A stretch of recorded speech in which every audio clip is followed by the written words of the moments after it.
айтқанда, мен жадныймын. Мен жай әшейін өз бетіммен отырған ғой. Сосын есікті біреу тоқ-тоқ деп тоқылдатады. Ол менің тәтті отырысымды бұзған үшін оның жындандырайын деп есікті ашпай қойдым. Бірақ тоқылдап тұрған есікті ашпау мүмкін емес. Бұл кім болуы мүмкін? Бұл мені құтқаруға келген менің бандам шығар. Стоп. Ё-моё, бригада деген кино көп көруім керек қой менің. Жарайды деп аштым. Ё-моё, үйге тағы да обжора келді ма? Үйге итаки бір обжора жетуші еді ғой. Бір кезде ол кіріп келді. Бұл бір түрлі болды. Екі обжора қосылды, бір қосылды. Ол менің ойыншықтарыма, сумкаларыма, киімдеріме тисе бастады.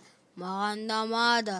Мен оған жыным келді. Бір кезде мен оған барып, бүйректерін қайыстырып, басын бұрап жұлып алып стиральныйға бір айналдырып, оның үстіне баласы түсіп, оның үстіне рахаттана отырып шай ішкім келген.